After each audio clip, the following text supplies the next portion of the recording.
ఈ ఎంసెట్ లేదా ఎఫ్సెట్లో మంచి ర్యాంక్ రాని విద్యార్థులకు బెస్ట్ ఆల్టర్నేటివ్ సిఎస్ఈఎంఏ కోర్సులు అడ్మిషన్లు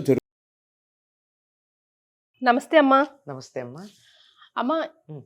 ఒక ఆడపిల్ల అడిగింది. ఈ మధ్య చాలా ఫేమస్, చాలా ట్రెండ్ కూడా అవుతుంది. ఉమ్. అయితే ఆడపిల్ల ఆడపిల్ల అని పుట్టినప్పటి నుంచి ఆ పేరులోనే ఆడ ఎక్కడో పిల్లని చేసేసారు. ఇక్కడ ఎంతో ప్రేమగా, నో డౌట్, అల్లారు ముద్దుగా పెంచి పెద్దని చేస్తారు. ఒక 30-25 ఏళ్ళు వచ్చేసాక ఆ ఇంటి వాళ్ళవని ఆ ఇంటికి పంపిస్తారు. ఈ ఇంటి పేరు మాకెన్నడూ ఇవ్వరు. ఆ ఇంటికి వెళ్ళాక కూడా ఆ ఇంటి పేరు ఇస్తారే తప్ప ఆ ఇంటి అమ్మాయిని ఎప్పటికీ అవ్వలేము. మరి మేము ఎక్కడ వాళ్ళం? మనం ఎక్కడ వాళ్ళం? ఏ ఇంటి వాళ్ళం అంటేనమ్మా, ఇక్కడ ఎవరికి వాళ్ళు తమ యొక్క అస్తిత్వాన్ని నిరూపించుకోవాల్సిన అవసరం ఉంది. ఉదాహరణకి సీతాదేవికి ఉన్న పేర్లు ఏమిటి? మైథిలి. మైథిలి అంటే ఏమిటి? మిథిలా నగర రాజపుత్రి. అర్థమైందా నేను చెప్పింది? మీకు సమాధానం దొరికి ఉండాలి. ఆవిడ జానకి అన్నారు, జనక మహారాజు కుమార్తె. వైదేహి అన్నారు, విదేహ రాజు కుమార్తె. రామపత్ని అన్న పేరు ఎక్కడన్నా ఉందా? లేదే. రాముడికైతే సీతాపతి అని ఉంది, అంతే కదా? సీతాపతి, కరెక్ట్. సీతాపతి అని ఉంది, కానీ రామపత్ని ఇలాంటి పేర్లు ఏమన్నా ఉన్నాయి? మనం కావాలంటే వివరంగా చెప్పుకుంటాం, కానీ పేరు అయితే లేదు. దాని వివరణలో వస్తోంది, నిర్వచనంలో కానీ సరిగ్గా నౌన్లో కానీ లేదు. అది నామవాచకంగా లేదు. మైథిలి. అలాగే ద్రుపద మహారాజు కుమార్తె పేరేమిటి? ద్రౌపది. పాంచాల దేశపు రాజు కుమార్తె గనక పాంచాలి. యజ్ఞసేనుడు కూతురు గనక యాజ్ఞసేని. కానీ ఈ రోజుల్లో ఎక్కడ? అది చెప్తున్నా, వాళ్ళు వాళ్ళ వ్యక్తిత్వాలను అలా నిలబెట్టుకున్నారు. నీ వ్యక్తిత్వాన్ని నువ్వు ఎలా నిలబెట్టుకుంటావు అన్న దాన్ని బట్టి ఉంటుంది. ఇంటి పేరు మార్చుకోవడం అన్నది అవసరమైన పని కాదు. పెళ్ళైన తర్వాత ఇంటి పేరు మారదమ్మా. మార్చుకోవాల్సిన పనేముంది? గోత్రం మారుతుంది కానీ ఇంటి పేరు మారదు. గోత్రం మారుతుంది. ఎట్లాగో గోత్రం మారినప్పుడు ఇంటి పేరు మార్చుకోవాల్సిన పని ఉందమ్మా. హాయిగా మనం ఈ పేర్లు పెట్టుకోవచ్చు. ఎందుకు మార్చుకోనక్కర్లేదని చెప్తున్నానంటే, టెక్నికల్లీ చాలా ఇబ్బంది. నీ పూర్వం ఎస్ఎస్సి, మాకు ఎస్ఎస్ఎల్సి సర్టిఫికేట్ ఉండేది, ఇప్పుడు ఎస్ఎస్సి సర్టిఫికేట్ ఉంది, తర్వాత బర్త్ సర్టిఫికేట్ ఉంది. పెళ్లికి ముందే నీకు పాస్పోర్ట్ ఉండొచ్చు, ఈ పెళ్లికి ముందే ఉద్యోగం చేస్తే నీకు పాన్ కార్డు ఉండొచ్చు, ఆధార్ కార్డు ఉండొచ్చు. వీటన్నిట్లో మార్చుకోవడం ఎంత కష్టమమ్మా. అలా ఉంచుకోండి. That's only on technical. పైకి చట్టం వేరు, ధర్మం వేరు, తేడా ఉంది.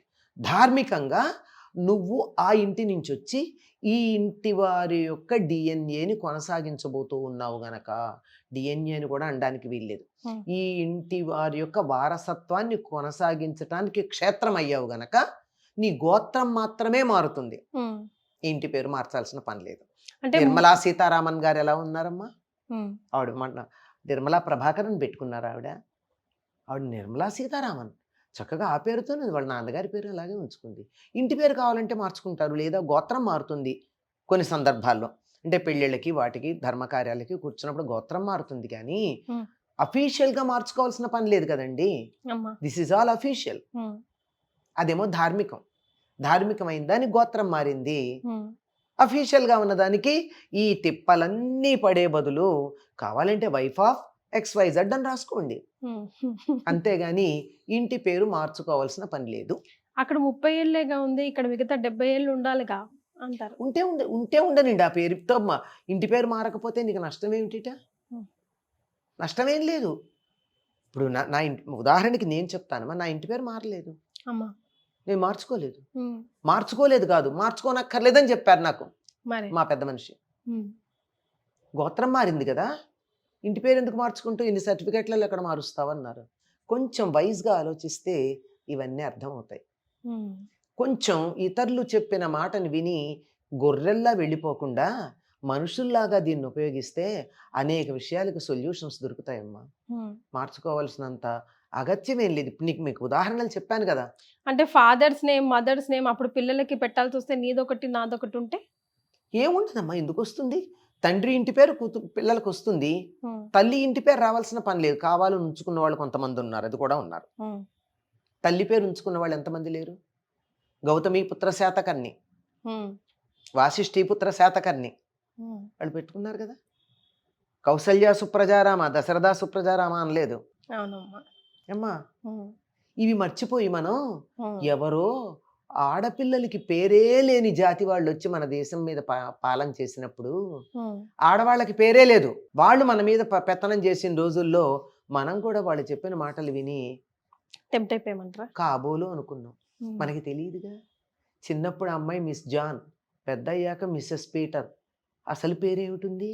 ఉమ్, ఇంట్లో తల్లికి ఏమన్నా తెలిసేమో కానీ బయట ప్రపంచానికి ఆ అమ్మాయి పేరు తెలియనే తెలియదు. ఇలాగే మిస్ ఎక్స్, మిస్సెస్ వైగానే పరిచయంలో ప్రపంచానికి పరిచయం. పరిచయం. అటువంటి సంస్కృతిని చూసి మనం పేర్ల చివర భర్త పేరు పెట్టుకోవడం ఒక స్టైల్గా కొంతకాలం పెట్టుకున్నాం.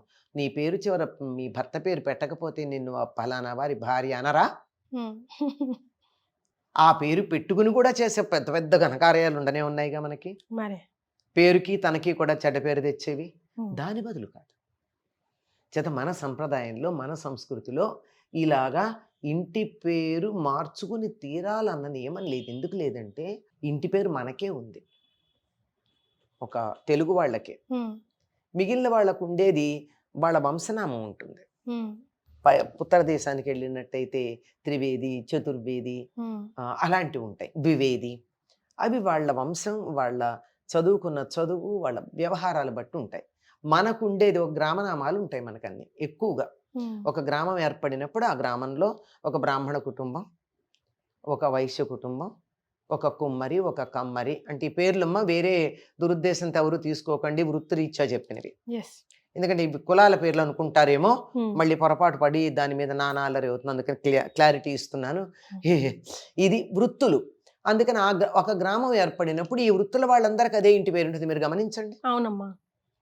ఇంటి పేరు బట్టి వాళ్ళు ఏ కులం వాళ్ళో మనం చెప్పలేం. చెప్పలేం. ఎందుకంటే చాలా కులాలకు ఉంటాయి. ఇలా ఏర్పడినటువంటి ఇంటి పేర్లు వ్యవహారం కోసం ఏర్పడినవి. ఇది పెద్ద ఆధ్యాత్మికం కాదు, ధార్మికం కాదు, సోషల్ నామ్ అంతే. చేత ఇష్టం ఉన్నవాళ్ళు కావాలనుకుంటే మార్చుకోండి, అక్కర్లేదంటే మార్చుకోనక్కర్లా. వివాహ మంత్రాలను అనుసరించి గోత్రం మారుతుంది. ఉమ్, ఇంటి పేరు మార్చడం మంత్రాల్లో లేదు, ఉమ్, గమనించాలి. ఉమ్. ఎస్. ఇంత ఆలోచించాలి కదమ్మా. నేను మార్చుకోలేదు, మా చిన్నమ్మాయి మార్చుకోలేదు ఇంటి పేరు. We continue like that. నేను మార్చుకోలేదు. That's good. వైజ్. అది నేను అనేది వేరే రివల్యూషను అలాంటి పదాలు కాదు. ఉమ్, తెలివైన పని, ఉమ్, సుఖమైన పని, ఉమ్. హాయి అయిన పని. అది సపోర్ట్. ఆ. మళ్ళీ అత్తవారు దాన్ని మళ్ళీ కాంట్రవర్సీ చేసుకొని దానికోసం నానా గొడవలు పడి అది ఇది వద్దు. Flow flow go with flow కదమ్మా. అదే కదా. అంత మూర్ఖులు అనుకో, మిగిలిన విషయాల్లో పర్వాలేదు, ఒక్కదానికే పట్టుపట్టారనుకో, okay, it doesn't make any difference. నువ్వు తిప్పలపడు. నా అన్ని సర్టిఫికేట్లలో ఉన్న పేరు మార్చడానికి ఏదో గెజెట్ నోటిఫికేషన్లు ఇవ్వాలి కదా, ఆ తిప్పలన్నీ నువ్వు పడు, నాకేం అభ్యంతరం లేదు, నేను కూర్చుంటా అని చెప్పండి. మరే కథాయి సింపుల్. కొంచెం జాగ్రత్తగా ఉండాలి. దీని మీద బేస్ చేసుకున్న సినిమా కూడా వచ్చింది. If I don't remember the name of the movie. Tamilian girl, she doesn't want to, I mean English వస్తుంది. ఒక తమిళ అమ్మాయి తన ఇంటి పేరు మార్చుకోను అన్నందుకు కొంచెం ప్రేమ వ్యవహారం కొంచెం చెడడం, తర్వాత కాంప్రమైజ్ అవ్వడం లాంటివి జరిగేది గుర్తులేదు నాకేదో ఒక బిట్ గుర్తొచ్చే, ఓ ఇది కూడా సినిమాకి పాయింట్ అనుకున్నాను నేను. అలాగా అమ్మ, ఆడపిల్లలు స్వతంత్రంగా, తెలివిగా, విచ్చలవిడిగా కాదు సుమా స్వతంత్రం అంటే, స్వతంత్రంగా, తెలివిగా, హాయిగా, నిక్కచ్చిగా తన కాళ్ళ మీద తాను నిలబడేటట్టుగా ఉన్నప్పుడు ఇటువంటి సమస్యలు రానే రావు. థింక్ వైజ్, బీ వైజ్ అంటారు. థ్యాంక్ యూ సో మచ్ అమ్మా. నమస్కారం.